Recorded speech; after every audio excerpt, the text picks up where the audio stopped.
Hey,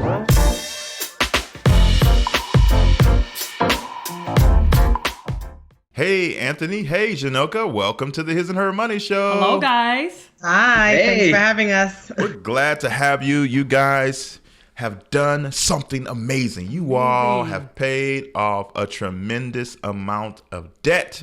And we cannot wait to hear how in the world you were able to do that. But before we jump into your story, can you just take a moment to say hello to everyone and let them know what you are all about? Hi. So my name is Jhanilka, and this is my husband, Anthony. We are born and raised from Brooklyn, New York. Moved down to Dallas. June would be 3 years due to his job. Coming here, I said we had to have a dog. We got a dog. Yep. And then we kind of jumped into the journey. We got married in May 2016 and jumped into the journey January 2017 when I had a goal of traveling more and saving more. And he's like, I don't know how that's going to work out, but that's kind of how we got here. And we've known each other for about 16 years. We grew up together in the same building. Our parents knew each other. Our parents still live in the same building. Still live there in Brooklyn, so they travel down to Dallas pretty often. Yep. So that's us. Nice. Love it. So let's talk about the debt that you guys were once in. Tell our audience how much debt it was, what type of debt was it, and how long did it take you guys to pay it off? Okay. So the amount of debt that we paid off was $114,151. It took us 23 months, and the type of debt was typical debt. It was credit card debt. It was my student loan. It was her private student loan. And it was also the brand new car that I financed when we moved to Dallas due to a lifestyle upgrade. So you said it yourself. You said typical. All right. You both went to college, got those student loans, and you got a new car, put some stuff on a credit card, typical stuff.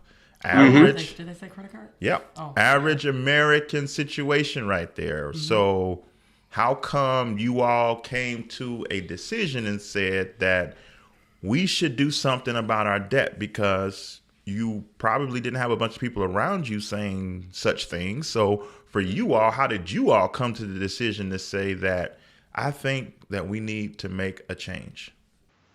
I think main person was Dave Ramsey. I'll tell you that. I got the book from my dad years ago, barely read it. He read it probably years ago, didn't do anything with it. Sat on my coffee table. And then he started listening to his podcast, January 2017.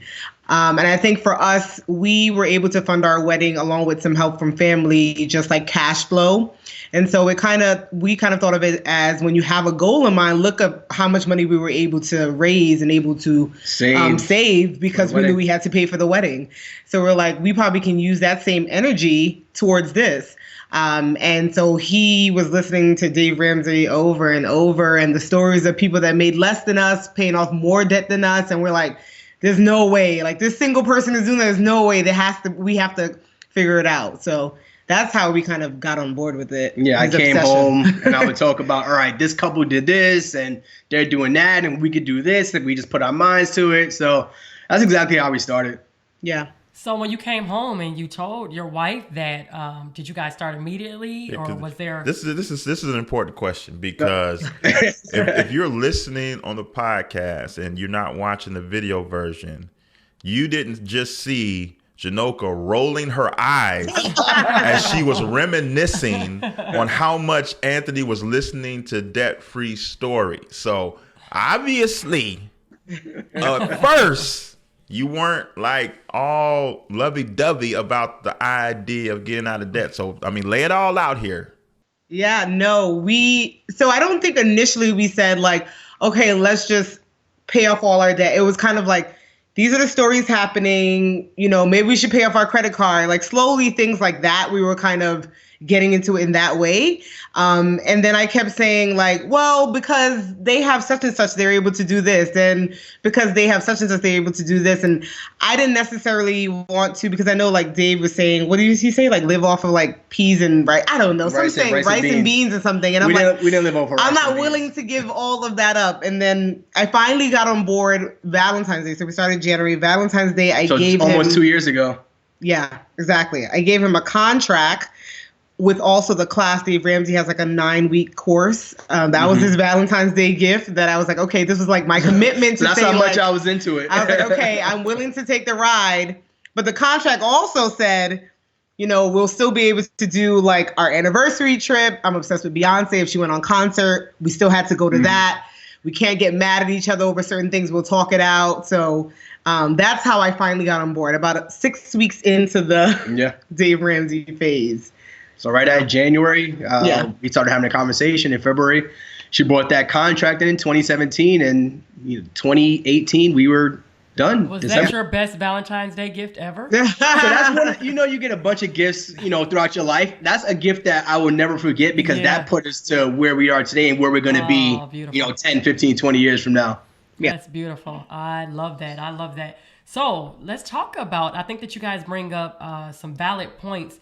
There are some people that are willing to start this journey, but they don't want to have to give up everything, right? And Tyler and I, we're firm believers of you should enjoy the finer things of life.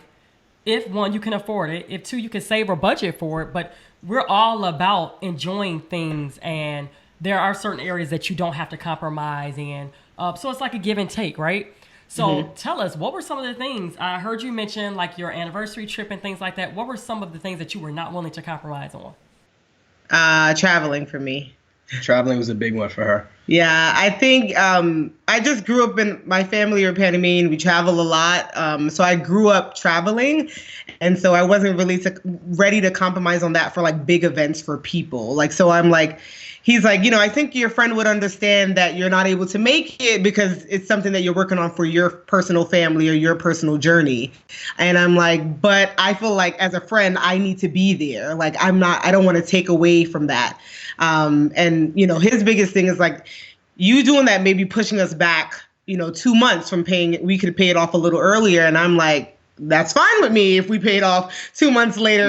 To me, I was like, it's no rush. Like, and we're still doing it. We're still on track. We're doing way better than expected. So that was a big thing, traveling, that I was like not willing to budge on. And that was the opposite, because at that point, when she said we're going to do it, it was more of a competitive. It became a competition a little bit. All right, we want to pay this off by her birthday, which was her 30th birthday, which was 2 years from where we were that day. So like, this is our goal. You said this goal. I didn't make that goal. She said, this is our goal. She said this, I would love to pay it off at that time. So I said, let's keep pushing. Let's make sure that's our goal. Let's stick to it. So that was one of the things that we definitely did. But in terms of giving up anything, I don't think I had much to give up. So if he could, because if you could, you would live that beans and rice life. I was not trying to live that life. That's why. Like, he's like on a straight or narrow. He's like, okay, we're doing this straight ahead. I'm like, all right, we'll get there. We'll get there. Don't worry. One thing I did give up was my sneakers. Yeah. I'm a big sneaker guy. I was buying pairs of sneakers, probably 4 or 5 pairs a month, and I haven't purchased a pair of sneakers in 2 years, 3 years now. Yeah. Okay. So a couple of interesting ways I want to go. So the question I want to ask right now is, you all had some things you just outlined that you were not willing to compromise on. So how did you all then create your plan to make those things fit inside of your debt payoff plan? Like, help people that are listening figure out how to strategize. These are some things that I still want to do, but I still want to aggressively pay off debt. So 2 things, I think. We increased our income by picking up another job. So that was another thing. So we were quite a few jobs. Yeah, we were like, we want to still enjoy some things, but we can't do it based on this and pay off the debt aggressively. So we did start picking up more jobs so that we bring in more income and stuff like that. So some of it can go towards the things that we still wanted to do, and most of it just went towards the debt. And then I think the other part of it is in budgeting, which we started to do. We weren't doing that before. We would budget some type of fun things. So we did budget for like restaurants that was in our budget. Entertainment. Movies. So like, we could still brunch, and we could still, if somebody comes down to visit us, go out, because we had it in our budget as well. So I think those are 2 things that we did to kind of keep on track. And so, Anthony, now you said that you were kind of a sneakerhead. But then you followed up and said 4 pairs a month. 4 to 5. I think that's a little bit more Yeah, I think you are got a PhD in sneakerism. Okay, but then you just like boom, you cut it like so. Going from 4 or 5 pairs a month to 0, that's drastic. How did you mentally get there? Because there are people listening who have a thing that they spend money on crazy. You know what I mean? Like, and they want to stop, but they're not necessarily able to just flip the switch off like that. Talk about your process in doing that. Yeah, I literally, like you said, I flipped that switch. And I think I was able to do that because I had a much larger goal for us. So, like I said, I was waking up Saturday morning just like everyone else and going on Nike.com and hitting submit. And I was wasting a lot of time and money. And I realized how much money I was actually using. Jordans, I'm from New York City, so we have a fetish with Jordans, and that's what we buy. So you're buying 4 or 5 pairs a month at 150 a sneaker. It starts to add up pretty quickly. So for me, it was more along the lines of just seeing what we wanted to do long term, and it wasn't really that hard as it may have seemed. It wasn't like something I don't think I was addicted to it, but I knew what we want. I knew where we wanted to go, and I knew we had a goal to get there, and I knew what it would take. So for me, I'm a lot more competitive. So I kind of said, all right, I'm not going to do this, so we can do this. Love it. So talk about the mindset that you both had to put yourself in or get to when you guys finally decide, okay, let's just do this. So our mindset, my mindset, I'll talk about me and you can talk about your mindset. How I joined in. Like I said, I keep mentioning competitive nature, but I think that was truly it. Once you said, I would love to do this by my 30th birthday, that was the goal for me. I was like, we're going to figure out how we're going to get to that end goal. So I said, all right, if we're going to need to decrease our expenses, what type of expenses do we need to decrease? We didn't decrease that many expenses. I think we focused more on just raising our income. So that's kind of what we did there. I think that's where my mindset came from. It was more of a competitive light switch. I think once I saw that how much we did pay off and how much we actually, like I said, the budgeting I think really helped me, because that's when we were able to see like, okay, we're having about $700 or $600 left over a month. Where is this going? Like, so what are we doing with this right now? Usually, I guess it's just being spent without you even really noticing. So when I saw that, I'm like, okay, we're putting $2,000 towards a student loan this month. Okay, this is definitely possible. Because when we first mentioned it, I'm like, I want to do it, but it's not really realistic. And then I think the biggest thing is mindset, because once you get there to that point that you're like, okay, we can do it, we're in it together, essentially. Because if one person is just like, yeah, no, I don't think that it would have worked as well. I feel like you just keep getting frustrated or whatever the case may be. So since I think we're both in it, it became fun to have a budget meeting. We're like, okay, at the end of the month, we haven't spent this. Let's throw all this to debt. And when you start seeing it decrease, I used to be like, at the end of the week, I'm like, how much did we go down? Yeah. How much did we go down? So that was another thing. And then like visually, that helped to change our mindset. Like seeing it written out, like we have this much and we're at this point already. So we definitely can do this. And I think also getting friends and family involved.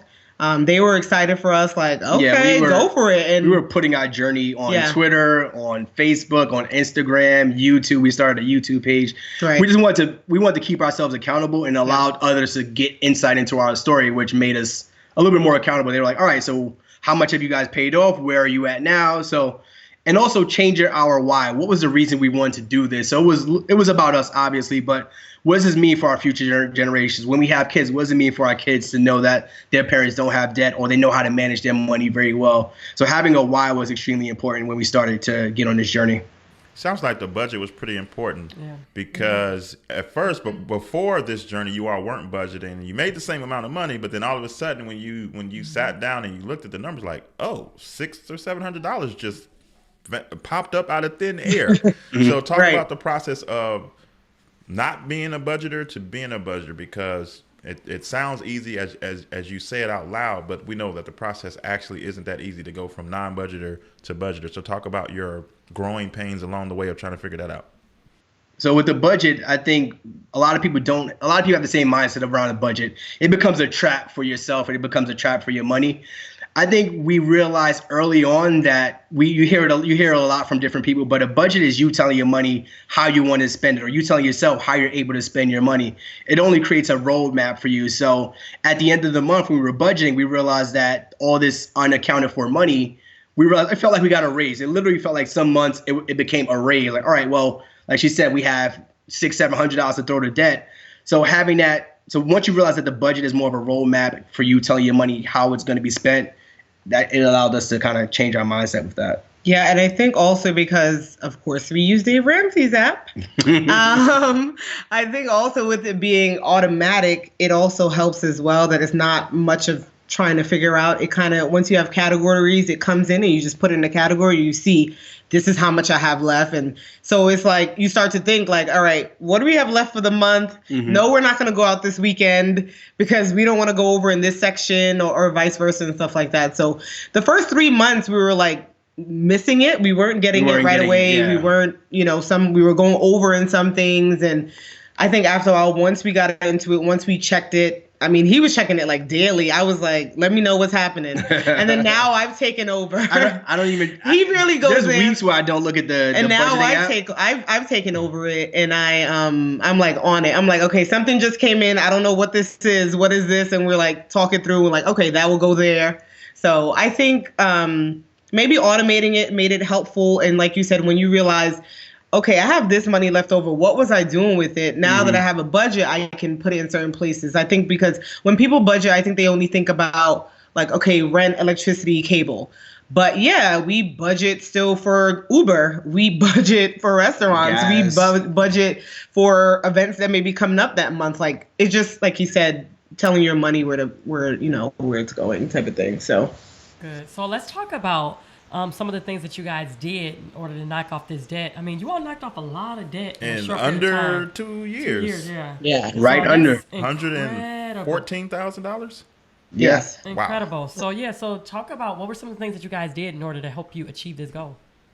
Some things we did. First thing was Turo. So I listened to a lot of podcasting, and I said we need some ways to raise our income because she was still traveling. She wanted to still travel while we wanted to do this debt-free journey. So the first thing we did was think about how can we make more money. We're gonna need to raise our income significantly to do this. So I think over the course of that 2 years, we raised our income by like $20,000 or something like that. So one thing we did was when I got my new car, I put it on this platform called Turo, which is a peer-to-peer car rental service. So that was bringing in pretty much $600-700 a month of renting out my car. We were watching dogs, so we were using Rover, which we still do to this day. Mm-hmm. So our dog was actually watching dogs, so we did that. We picked up extra jobs. So I worked at Equinox, which is a fitness club. So I was there working 40 hours outside of my career job, and they had a front desk opening, and I was like, well, you need to work too. So she ended up. So he started there like May 2017, and I'm like, well, I want to work because I was just. I got up at 4:00, and I'm like, okay, so what's next? Because he was always there. So then I got a front desk job there in July, and I actually still do work there, and now I'm like the manager on duty there. outside of my main job. So we did the Turo, Rover, and Equinox, and then also I'm a therapist, so I started private practice last year, May. So that has helped as well, along with our 9-to-5. And then we also started a full-blown cleaning business too. So that was another one that helped us as well. And y'all wasn't playing. That's incredible. So I want to talk about that because I think sometimes we get this question, can we start a business or do we just need to just continue to pay off debt and things like that? So talk about that. You all started quite a few things, your own private practice and then even the cleaning business. So talk about having to start up that, possibly startup costs, and how did you guys go about accomplishing that? So with the cleaning business itself, Mates to Match cleaning service in Dallas, we had very minimal start costs. We said we wanted to start. I listened to a lot of podcasts, and I heard this guy. He started a cleaning business in college, and I was like, wait, how did he do that? So I literally reached out. I found his name on Facebook, reached out to him on Facebook, and I found that he kind of gave me, what he did.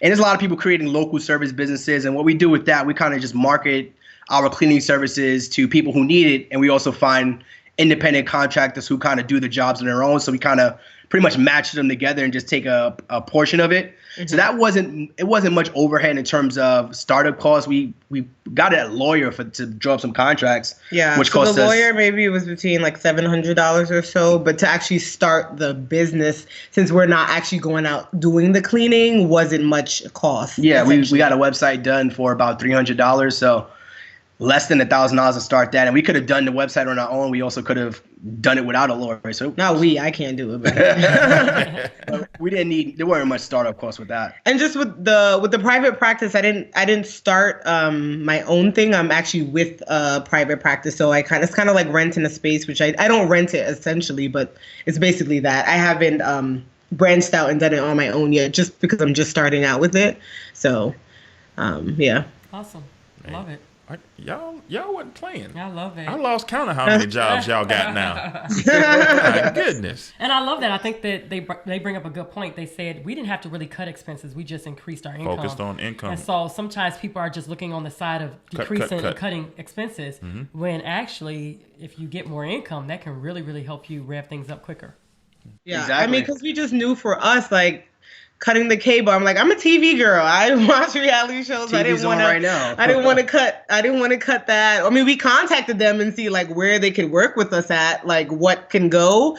But to cut it all off just wasn't realistic for us, essentially. So don't get it wrong as well. We did cut some expenses. So we kind of called up to our credit card companies and said, when we did have credit cards at the time, asked them to we didn't want to pay the yearly fee or lower interest rates. We looked at we actually combined our cell phones at the time. We were on different plans, so we combined our cell phones to save $50 a month.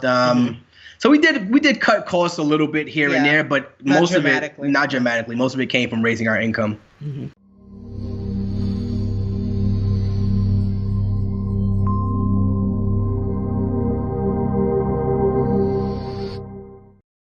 Imagine a life where your money isn't strangled by mortgage payments. Imagine what you could do when you don't have to send them money that you work so hard for. Come get simple, powerful, and real solutions to eliminating monthly mortgage payments forever. America's #1 money couple presents Crush My Mortgage. In this exclusive course, you will be equipped with strategies to help you move faster toward the promised land of owning your house free and clear. Learn strategies to help you in the areas of payment acceleration, extra income generation, and wealth creation, all to help you crush your mortgage. Visit crushmymortgage.com and get started today. Join us on the path to power, freedom, and legacy. That's crushmymortgage.com.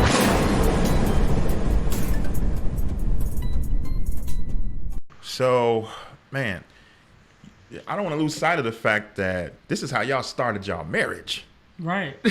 You all were newlyweds, probably, I think you were 6 or 7 months in to your marriage, and now y'all got 17 jobs each. You're cutting expenses, and you're doing this, that, and the other. What were people saying about you all's decisions, family, friends? Were they like, what are y'all doing? Or were they like, yeah, y'all doing it? What was the reaction? I feel like some people were like most, like, oh, that's so exciting. But then some people were like, make sure you still have fun. Like, don't just focus on that. And then we had some people like, go for it. Like, wow, that's amazing. I never even thought of paying off my loans or stuff like that. So I felt like it was kind of mixed.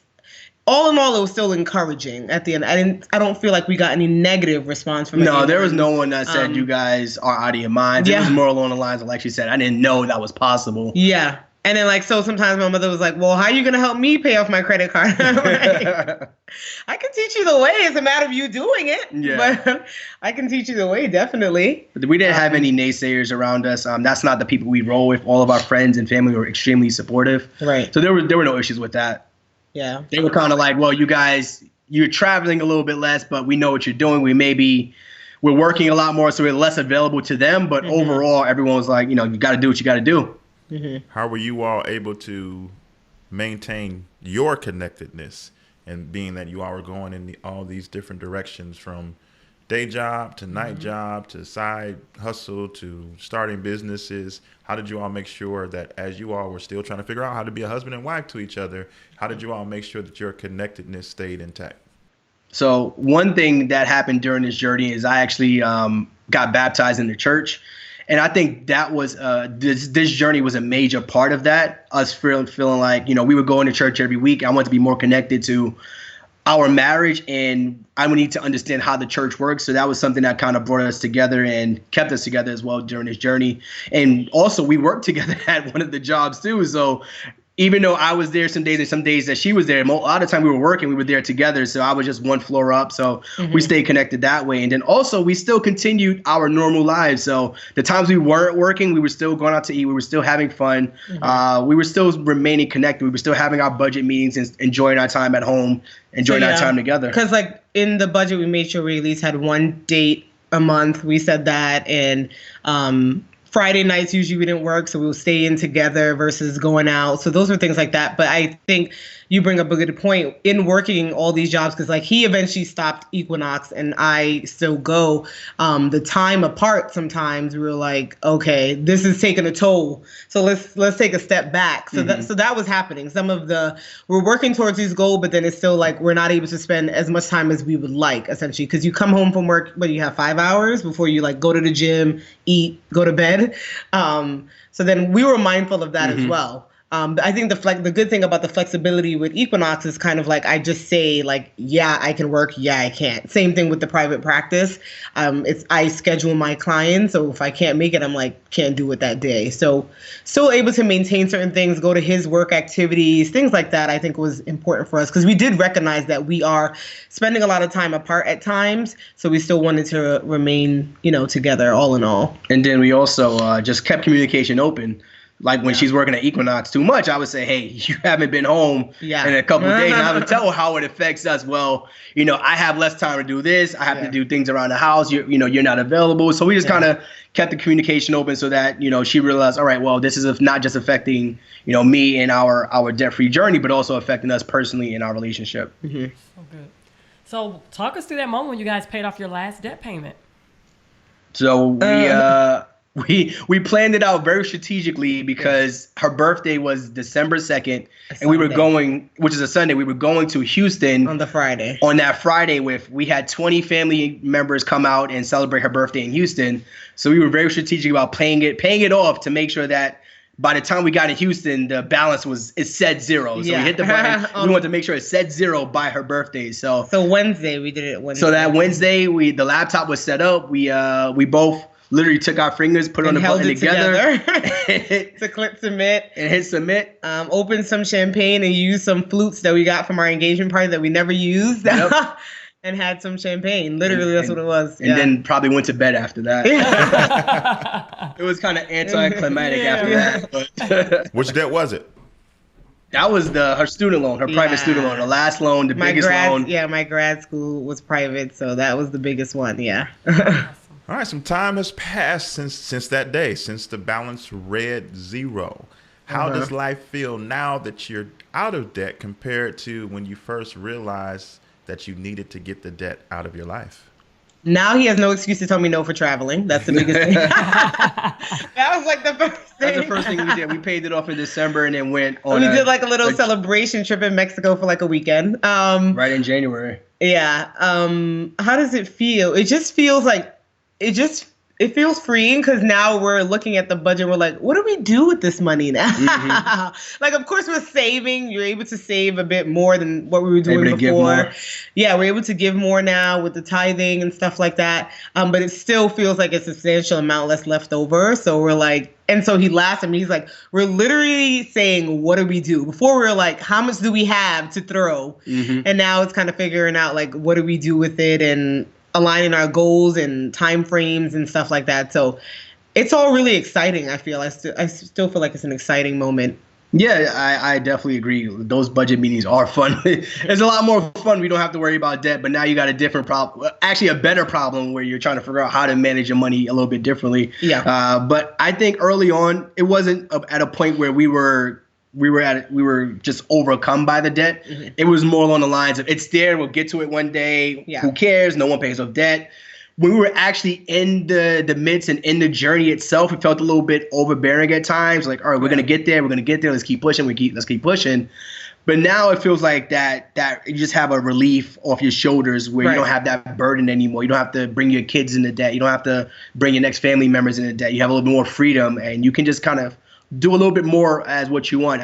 When I talk about this all the time, I even feel like I have more freedom at my job where, God forbid, if something did happen, where we have a little bit more flexibility now. We don't have those debts anymore. We can say, all right, well, we don't have to earn as much income as we have at our day jobs because we don't have that same amount of expenses anymore. Mm-hmm. So it's more freeing, a lot more freeing. That's awesome. So what's the plans now? I'm sure that you guys are constantly setting goals. What's your your next accomplishment or goal that you set for yourselves? What do? We started a baby count. Yeah. No set date on that. Just started a baby account because they cost money and we're preparing. That's smart. Yeah, very smart. We saved up for 6 months of an emergency fund. We did that, and then we cut that down to actually 3 months because that was overkill for a little bit. Yeah. And then now we're a house. We're thinking about a home. I mean, when we first moved down here, I mean, coming from New York to Dallas and you see how much you can get. When we first moved down there, I was always on Zillow just for fun. Like, I just like to look at the homes. And then I got to a point that I was like, oh, I think I'm content. Like at an apartment, I call them when I need a light bulb change. Like it's easy. She does. And then we kind of like spoke about it and stuff like that. And I'm like, I've always did want to live in a house, but it became just like, I think with the debt, it just wasn't a focus of mine. I think that's kind of where my mindset had changed. And so we had a discussion. So we're back on track of wanting to own a home. So we're just in the process of saving for a down payment, essentially is what we want to do. Pay that down payment out full in 20% and then kind of go from there, essentially. Yeah. That's the next big thing, I would say. We're still traveling in between. But this year is probably gonna be the most that we've traveled together in forever. So So where's the next trip? Well, girl, we are going to let's see. So April, we're going back home to New York for a friend's baby shower, and then we are going to Maldives and Dubai for our anniversary in May. So I figured before kids come, this is probably the furthest I'm be able to go. So, I mean, when they get older, you can always travel again and stuff like that. So we're going the furthest we can go right now. So that's where we're going in May. So that's exciting for us right now. We're just preparing for that. That's great. What did the journey to debt freedom teach you about yourself that you didn't realize before you did it? Discipline. A lot of discipline. And I think just like, also just trusting in him because he saw the vision. I just was like, okay, we'll get there. It's fine. But he was adamant that you don't understand. Once this is done, you can do all this more than what you're doing now type of thing. So I think I finally came around to that, but having him, I think, to push us through was really helpful. And just, I've never thought of having multiple jobs ever in my life. So that was So I think that was another thing. Yeah. I work. So I think the other part of it is I work at home full time. So with me going to Equinox and private practice allows me to kind of socialize. So getting that factor in my life, I think was helpful because usually just me and the dog at home. Yeah. So, and I think seeing her determination throughout this journey has been huge. I said, let's put us on this plan and let's do this, but I didn't expect her to say, all right, well, I'm going to work more. Well, we could watch dogs. Oh, wait, I'm going to pick up this private practice job. She was working more than me during this journey. So that was like, wow, you are really taking it serious and you really want us to get to our goals and you really care about, what we're doing as a family. And just us seeing that big goal and being able to accomplish it is like, what else is out there for us to do? What can't we do at this point? Right. I love it. So, were there any book recommendations as you all were going through this process? I know you said you listened to a lot of podcasts, so maybe you can drop some names of some podcasts that were helpful or some books that helped you stay motivated, educated along the way. I'm not really a book person. Which is fine. That's why. Yeah, we have him for that. That's exactly. Definitely Total Money Makeover from Dave Ramsey was the beginning. But now you're like big on podcasts. So Dave Ramsey is a big one. A lot of people don't like him, but I say, just take what he says, the basics of it, and tweak it to process it, and then do your own thing. That's what we did. And other books that I probably didn't read too many books, but there's a lot of podcasts I listen to. So, Side Hustle Pro is a good one. Obviously, His and Her Money. That's actually a fantastic one as well. I think that's a pretty good show too. That's a good one as well. But I listen to Side Hustle Pro, Side Hustle School, Paychecks and Balances. That's another good one. Those aren't just about money. Those are just ways to kind of grow and figure out what else you can do in life aside from just what you're doing on a day-to-day basis. Yep, some of those are good friends of ours. So definitely we'll have each of those linked up in the show notes of this episode. Guys, if there was someone listening right now who loved your story, who maybe even clapped their hands because they were like celebrating you all's accomplishment, but when they look at, they pull up their numbers, they think about their circumstances and they're not sure if they can do what you all did, what words of encouragement would you offer to them if you had the chance to talk to them one-on-one? I would say this is not going to be something that you're going to do in, 1 day, 1 month. It's going to be a long-ish journey. I think consistency and just patience goes a long way. And don't just think about cutting expenses. You have time out. If you have any time outside your job, you get home at 5, if you can find something to do that makes you money.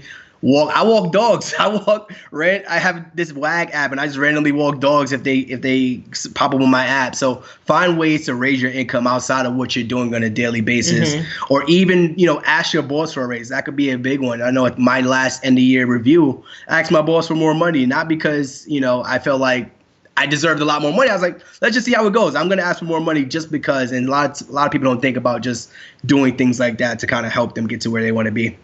You also had a saying, but was it budgeting plus planning equal financial success or something like that? Oh, yes. I felt like I said, budgeting plus planning equals financial success. We keep talking about the budget and how huge it was. But that budget, along with having a set plan, it allows us to kind of map out our journey, which would be financial success, whatever that may be to you. May it be getting out of debt, may it be buying a home, college. So budgeting plus that plan will give you whatever you feel financial success is. And I think having visual stuff, aids. Like, we use like a debt snowball thing and we use like a thermometer to see where we were at percentage-wise. It's still in our fridge, actually. I think also just not cutting out. I mean, if it works for you, you can go the straight and narrow and just cut out all the fun, then okay. Most of the time it doesn't. So I think making it fun as well and still enjoying yourself, but you just have to limit it. If you was going out 5 days a week, it got to go down to 1, for example. So there's ways to go about it, I think. I know sometimes we look at budgeting or we look at paying off stuff. We're like, I got to cut everything off. It's, I'm not going to have, this is horrible. And I don't feel like you're going to be successful that way if you do it. But that would be my thing, visual and kind of having fun with it. Yeah. So tell everybody how they can stay in contact with you and where they can find you. So Go ahead. So I actually started a blog. It's MrDeleteTheDebt.com. And that's kind of how we started to get our story out there. Once we were done, people were asking a lot of questions about how we did it. So I just decided to start a blog to kind of put our stories out there and our stories of our friends as well and just keep people motivated. Right. And he also dropped a webinar today, actually. Just packaging basically how we got out of debt, talking about everything through slideshows. So we got that. And that's on Instagram as well. And also on Instagram, we have the Hartzog, which we talk about fitness, finances, and family. So it's a combination. With our YouTube page, it's not just money. It's everything we kind of go through and discuss. So we have that as well. And how do you spell Hartzog? And then HARTRIMONY. Like matrimony plus Hartzogs equal Hartzog. I got it. So is that's the handle on IG and YouTube? Yes, the Hartzog. And Mr. Delete the Debt is on Instagram and he has his own site. Yeah. Awesome, guys. This has been incredible. Your journey to debt freedom is nothing short of amazing, and we really appreciate you guys taking time to share your journey with our audience today. Thank you. All right. Thank you so much, guys.